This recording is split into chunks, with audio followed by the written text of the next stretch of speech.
नमस्कार, स्वागत है आपका अपना प्रदेश उत्तर प्रदेश उत्तराखंड में। मैं हूं आपके साथ सचिन चौहान। आज से देवी आराधना का महत्वपूर्ण पर्व यानी कि चैत्र नवरात्र की शुरुआत हो चुकी है और आज से लगातार 9 दिनों तक देवी दुर्गा की पूजा और साधना बड़े ही भक्ति भाव से ये की जाएगी। आज सुबह से ही यूपी और उत्तराखंड के मंदिरों में श्रद्धालुओं की भारी भीड़ देखने को मिल रही है। श्रद्धालु मंदिर में पहुंचकर मां शैलपुत्री की आराधना कर रहे हैं। ये तस्वीरें आपके सामने हैं। देखिए, मुख्यमंत्री योगी आदित्यनाथ पूजा अर्चना करते हुए आपको तस्वीरों में नजर आ रहे हैं और ये जयवीर सिंह दूसरी तस्वीर कैबिनेट मंत्री हैं, वो भी पूजा अर्चना कर रहे हैं। बिजनौर की तस्वीर आप देखिए, हल्द्वानी की तस्वीरें आपको दिखा रहे हैं, हरिद्वार, मिर्जापुर, प्रयागराज और वाराणसी की तस्वीरें। आज हर जगह मंदिरों को दुल्हन की तरह सजाया गया है और सुबह से ही भारी तादाद में श्रद्धालुओं के पहुंचने का सिलसिला जारी है।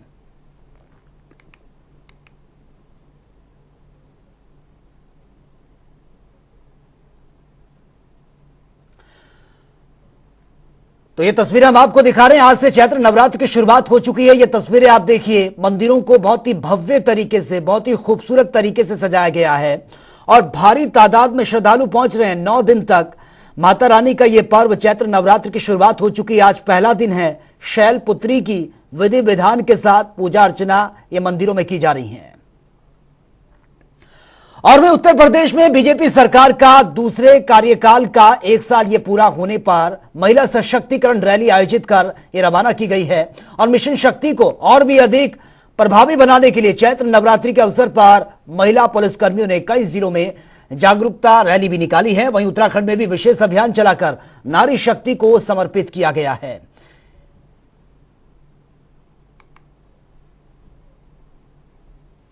और सारस से दोस्ती की वजह से चर्चा में आए आरिफ से उनका दोस्त छिन गया है। खबर है कि वन विभाग की टीम ने सारस को रायबरेली के समसपुर पक्षी विहार में संरक्षित कर दिया है।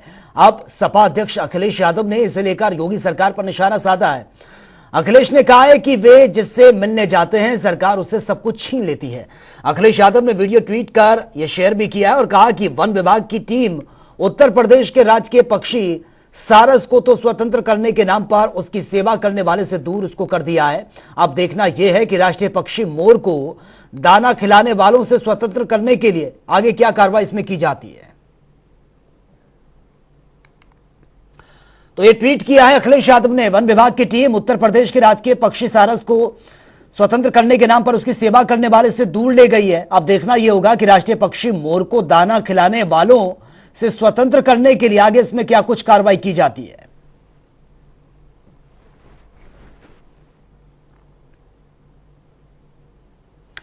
और वहीं सपा नेता शिवपाल यादव अयोध्या पहुंचे हैं, जहां पर उन्होंने पूर्व विधायक जयशंकर पांडे की पत्नी के निधन पर श्रद्धांजलि दी है।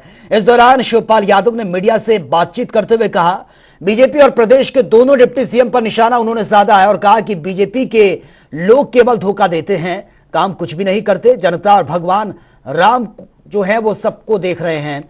आगे उन्होंने क्या कुछ कहा वो सुन लेते हैं।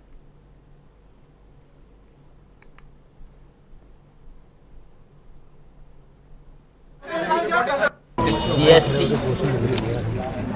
मध्यम वर्ग के छोटे छोटे व्यापारी से लेकर के किसको फायदा कर रहे हैं? ये केवल कुछ पूंजीपतियों, कितने पूंजीपतियों, केवल जो भी कानून ये बना रहे हैं कुछ ही पूंजीपतियों से इतना दुखी है।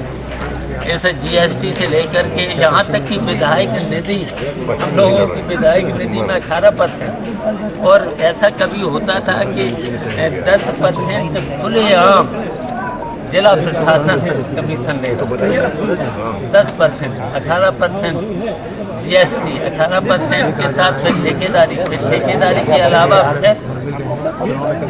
शहर की बड़े पूंजीपति, कुछ पूंजीपति नाम बताइए, आपको पता ही है, सबको पता नहीं। और वहीं बसपा विधायक राजू पाल हत्याकांड के मुख्य गवाह उमेश पाल शूटआउट के 26वें दिन प्रयागराज पुलिस को बड़ी सफलता मिली है। पुलिस ने अतीक अहमद के चकिया स्थित कार्यालय से हथियारों का जखीरा और भारी मात्रा में कैश भी बरामद किया है। पकड़े गए दोनों आरोपी जो है कैश और राकेश कुमार की निशानदेही पर ये भारी मात्रा में कैश और असले बरामद पुलिस ने किए हैं। हत्याकांड में एक नया मोड़ आया है, जहां बाहुबली पूर्व सांसद अतीक अहमद का ये कार्यालय है, जिसको पहले भी ध्वस्त किया जा चुका है। वहीं आज पुलिस ने यहां पर रेड करी है और पुलिस को यहाँ से अहम चीजें मिली है। बता दें, पुलिस कमिश्नर रमेश शर्मा के नेतृत्व में यहाँ भारी पुलिस वर्ग की टीम पहुंची है। हम आपको बता दें यहाँ पर ऐसे में आपको के साथ में यहाँ पर टीम पहुंची है, जो कि यहाँ पर टीम जो है किस तरह से रेड करी है हम आपको दिखाएंगे। यहाँ पर कोशिश करेंगे कि यहाँ पर टीम ने 2 लोगों को गिरफ्तार भी किया है और यहाँ पर पुलिस, तो हम आपको बता दें कि यहाँ पर अंदर ही यहाँ पर वो असलहे और कैश बरामद हुए हैं और 2 लोग को भी पुलिस ने गिरफ्तार किया है, जिसमें से एक का नाम सोनू बताया जा रहा है। आपको बता दें इसी कमरे में यहाँ पर पुलिस ने उनको रखा है। आप देख सकते हैं यहाँ पर कैमरा हम आपको दिखा रहे हैं कि चल रहा है और यहाँ पुलिस की भारी पुलिस बल की टीम है। हम आपको सिर्फ यहाँ से दिखाने की कोशिश करेंगे कि यहाँ पे भारी बल में जिस तरह से कैश बरामद हुए हैं और साथ ही यहाँ पर 2 अभियुक्त को भी पुलिस ने गिरफ्तार किया है। आप देख सकते हैं यहाँ पर किस तरह से 2 लोग हैं और यहाँ पर कैश है और मशीन के द्वारा अब कैश को यहाँ पर गिना जा रहा है। और बता दें उमेश पाल हत्याकांड के बाद पुलिस को ये जो अहम जानकारी मिली, जिसके बाद पुलिस ने 2 लोग को हिरासत में लिया है। ये जनता टीवी पे आपको एक्सक्लूसिव तस्वीरें दिखा रहे हैं, जहां पर अतीक अहमद के कार्यालय पर रेड के दौरान असलहे और पिस्टल मिली है। आपको बता दें उमेश पाल हत्याकांड में ये पिस्टल और असलहे इस्तेमाल किए गए थे। करीब लाखों रुपए कैश यहाँ बरामद हुए हैं, जिसे गिनने के लिए मशीन लाई गई है और 2 अभियुक्तों को भी पुलिस ने गिरफ्तार किया है। जनता टीवी के लिए सैयद मोहम्मद आमिर, प्रयागराज। फिलहाल यहां रुकेंगे एक छोटे से ब्रेक के लिए, जल्द लौटते हैं।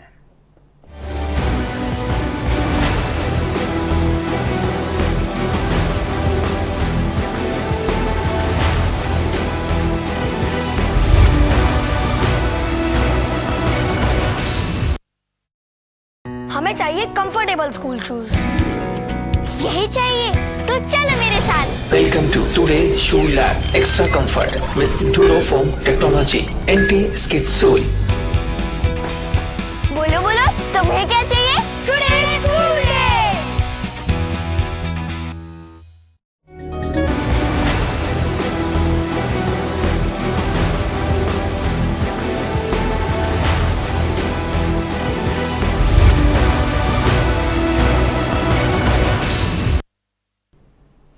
ब्रेक के बाद खबरों में आपका एक बार फिर से स्वागत है। लखनऊ में ADG law and order Prashant Kumar ने प्रेस कॉन्फ्रेंस की है और बयान देते हुए कहा कि यूपी में कानून व्यवस्था काफी बेहतर है और यूपी पुलिस प्रदेश में सुशासन और सुरक्षा संवाद नीति पर काम भी कर रही है। आगे क्या कुछ इन्होंने कहा वो सुन लेते हैं। माननीय मुख्यमंत्री एवं डीजीपी यूपी के निर्देशन में उत्तर प्रदेश पुलिस प्रदेश में सुशासन, सुरक्षा एवं संवाद की नीति पर कार्य कर रही है और इस नीति के तहत अपराध के विरुद्ध जीरो टॉलरेंस तथा माफियाओं के प्रति 100% कार्रवाई की रणनीति विभाग के द्वारा अपनाई गई है और इसके बड़े सफल परिणाम भी प्राप्त हुए हैं। माफियाओं के चिन्हीकरण, वर्गीकरण करने के उपरांत एंटी माफिया टास्क फोर्स के द्वारा समय समय पे उनके विरुद्ध हो रही कार्रवाई का अनुश्रवण भी किया जाता है तथा यह प्रयास विभाग का जारी है कि अन्य विभागों के साथ समन्वय। और वहीं अखिलेश यादव ने आज प्रेस कॉन्फ्रेंस कर समाजवादी नेताओं का उत्पीड़न करने के आरोप लगाए हैं। साथ ही उन्होंने कहा कि कहीं ना कहीं सरकार मेरी भी गिरफ्तारी करवा सकती है, जिस पर सुभाषपा के प्रवक्ता अरुण राजभर ने कहा कि अखिलेश यादव अगर कुछ गलत नहीं किए हैं तो फिर क्यों डर रहे हैं। देखिए, जो डरता है कहीं न कहीं वो गलत किया रहता है, इसलिए डरता है। और उत्तर प्रदेश में इनको प्रदेश की जनता ने बहुत बड़ा मौका दिया था। अगर आपने कुछ गलत नहीं किया है और आपने उत्तर प्रदेश में अच्छा काम किया है तो डर किस बात की रहे। और उत्तर प्रदेश ने पूरे देश में जिस तरह का लोगों का एक असमंजस्य जताया जा रहा है, ये सिर्फ और सिर्फ एक तरीके। और वे निषाद पार्टी के अध्यक्ष और मत्स्य विभाग के मंत्री डॉक्टर संजय निषाद चंदौली में पहुंचे हैं, जहां वो कार्यकर्ताओं सम्मेलन में उन्होंने शिरकत की है। इस दौरान कार्यकर्ताओं ने उनका भव्य स्वागत किया। साथ ही संजय निषाद ने यूपी की पहली अल्ट्रा मॉडल फिश मंडी का निरीक्षण भी किया है। इस दौरान उन्होंने मजदूरों और कर्मचारियों से बातचीत की और ठेकेदार को समय पर काम पूरा करने के इंस्ट्रक्शन भी दिए हैं। वहीं संजय निषाद ने रामचरितमानस का पाठ को लेकर कहा कि हमारी सरकार भारतीय संस्कृति को बढ़ावा दे रही है, इसलिए रामचरितमानस का पाठ यह करवाया जा रहा है।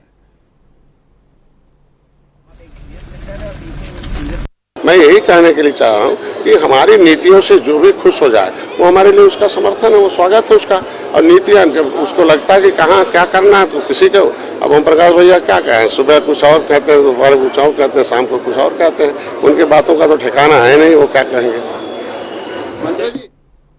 और वही प्रधानमंत्री नरेंद्र मोदी के बयान के बाद से उत्तर प्रदेश की सियासत में अब पसमानदा यानी कि ओबीसी मुसलमानों को अपने खेमे में लाने की तैयारी में बीजेपी जुट गई है। और इसके साथ ही बीजेपी के कई नेता पसमानदा सम्मेलन भी करवा रहे हैं और चुनाव में टिकट देने के भी बड़े बड़े दावे किए जा रहे हैं। लेकिन इससे इधर 15 साल से पसमानदा मुस्लिम समाज के नाम से संगठन चला रहे अनीस मंसूरी का कहना है कि वादे तो किए जा रहे हैं, लेकिन कई महीने बीतने के बाद भी अभी तक पसमानदा मुसलमानों के लिए एक भी कदम आगे नहीं बढ़ाया गया है। भारतीय जनता पार्टी लगातार पसमानदा मुस्लिम समाज को लेकर बैठकें कर रही है, मिलन समारोह हो रहे हैं। हमारे साथ पसमानदा मुस्लिम समाज के अध्यक्ष अनीस मंसूरी जी भी हैं, जो भी पसमानदा की लड़ाई लड़ रहे हैं। भारतीय जनता पार्टी अब खेमेबंदी कर रही है पसमानदा समाज को अपने साथ लाने के लिए। आपकी तरफ से क्या कोशिशें रहेंगी? देखिए, देश के प्रधानमंत्री जी ने पसमानदा मुस्लिम समाज की बात की, मैंने उनका आभार व्यक्त किया, लेकिन बात करने से काम नहीं चलेगा। पसमानदा मुस्लिम समाज देश की मुख्यधारा से कटा हुआ है वो समाज, और प्रधानमंत्री जी ने खुद ही कहा है कि हम इसको, ये वंचित समाज, इसको देश की मुख्यधारा से जोड़ना चाहते हैं। लेकिन 7-8 महीने का वक्फा गुजर गया, अभी तक पसमानदा मुसलमानों पर कोई काम नहीं शुरू हुआ। सरकार ने कोई योजना नहीं चलाई, प्रधानमंत्री जी कोई व्यवस्था नहीं बनाई। उसके तहत तमाम पसमानदा तबके के लोगों पर अत्याचार हो रहा है। आज आपके सामने तमाम पीड़ित परिवार मौजूद है, और ये पीड़ित परिवार है, ये पसमानदा मुस्लिम है, इनके साथ अत्याचार हो रहा है। और जौनपुर के सुजानगंज थाना के कुछ दबंग लोगों ने जिस तरीके से मारा पीटा, आंखें फोड़ दिया, मर्डर कर दिया, तो ऐसे में पसमानदा समाज बहुत उम्मीदें नहीं करता भारतीय जनता पार्टी से कि केवल बातें कर रहे हैं, और ना मेरे सुरक्षा गारंटी है, ना मेरे रोजगार की व्यवस्था है, और हम लोग मजदूर तबका के लोग हैं, तो सरकार को हमारे लिए कोई व्यवस्था नहीं की गई। इसलिए हम पसमानदा मुस्लिम समाज सरकार के में जो बैठे पसमानदा तबके के चाटुकार लोग हैं, जब तक भारतीय जनता पार्टी उनकी बातों में रहेगी तब तक पसमानदा मुसलमानों को न्याय नहीं मिलेगा। और उस घेरे से लेकिन भारतीय जनता पार्टी के जो नेता हैं वो कह रहे हैं कि निकाय चुनाव में इस बार बड़ी तादाद में टिकट भी दिए जाएंगे पसमानदा मुस्लिम को। देखिए, अभी कह रहे हैं ना, भारतीय जनता पार्टी जो कहती है वो करती कहाँ है। अगर वो कह रही है कर देगी तो अच्छी बात है, और मुझे उम्मीद यही है कि भारतीय जनता पार्टी कुछ मुसलमानों को वहां से टिकट देगी जो मुस्लिम बाहुल है, जहां से 10-10 मुसलमान लड़ेंगे और लड़के हार जाएंगे, दूसरे लोग जीतेंगे, तो उनका एक कोरम पूरा हो जाएगा। जहां से कभी नहीं जीती है और वहां से टिकट देगी तो उनका कोरम भी पूरा हो जाएगा, और हमारे लोग चुन करके नगर निगम पहुंच भी नहीं पाएंगे। इसलिए भारतीय जनता पार्टी, हम पसमानदा मुस्लिम समाज के फाउंडर 15 सालों से हम काम कर रहे हैं पसमानदा तबके के लिए। हमसे बात करना चाहिए, हम पसमानदा तबके क्या समस्या है हमको बैठ के बताएं।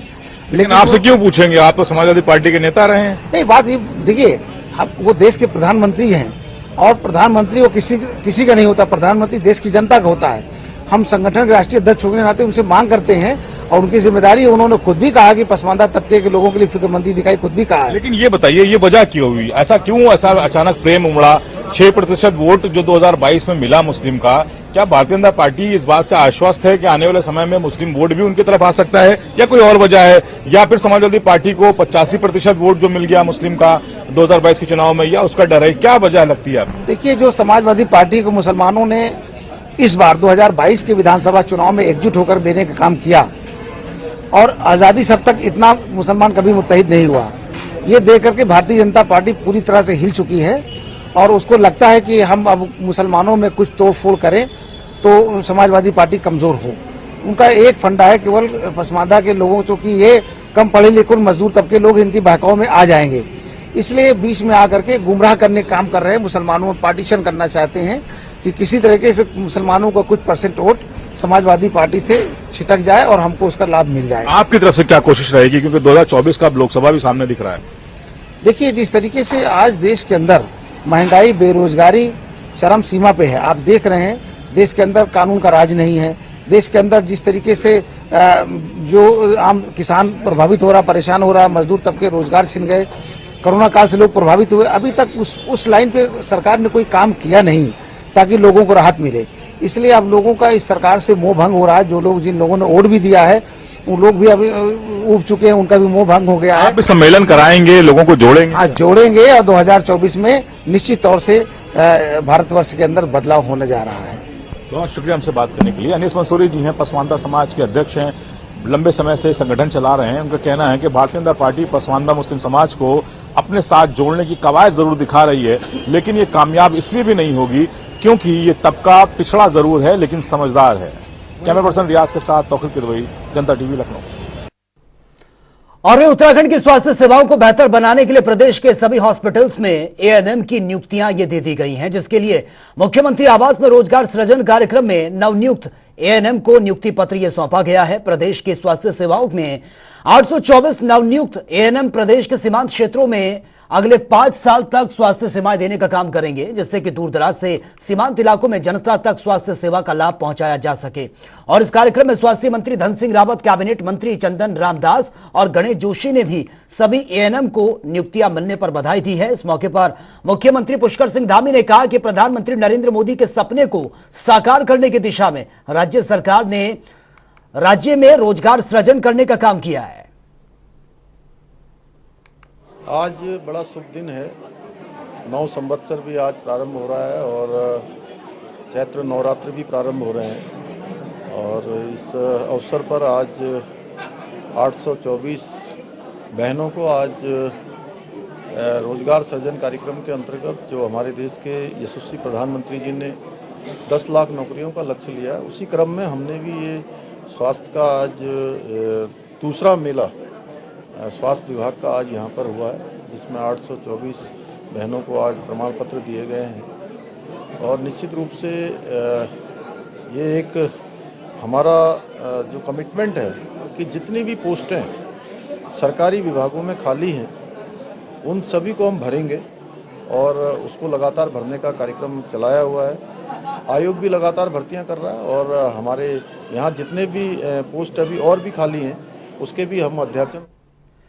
और वहीं केदारनाथ और बद्रीनाथ के बाद अब गंगोत्री और यमुनोत्री धामों के कपाट खुलने की तारीखों का भी ऐलान कर दिया गया है।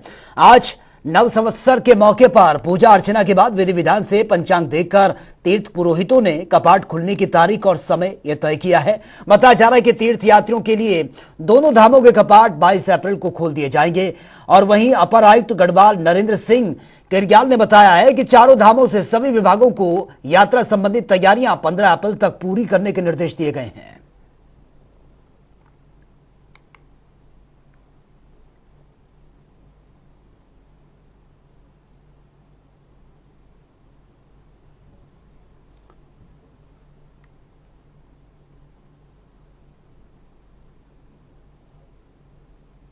तो चलिए अब बात होगी 2 मिनट में 10 बड़ी खबरों की।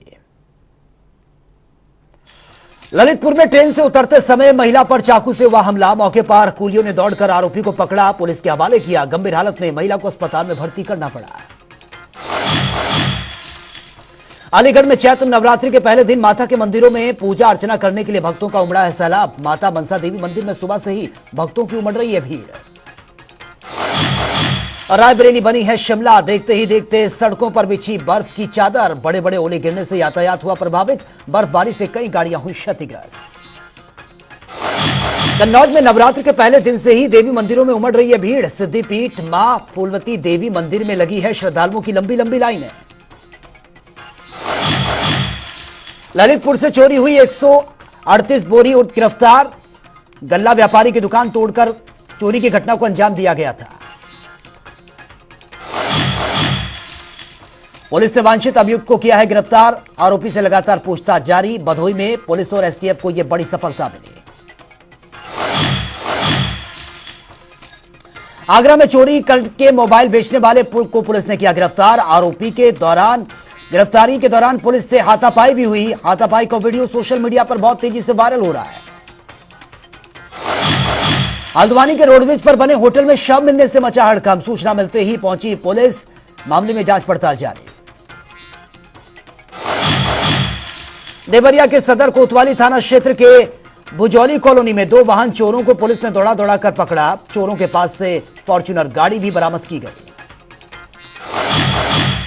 इटावा विकास भवन में पुरानी पेंशन बहाली को लेकर कर्मचारियों ने किया धरना प्रदर्शन। राज्य कर्मचारी संघ के नेतृत्व में हुआ प्रदर्शन।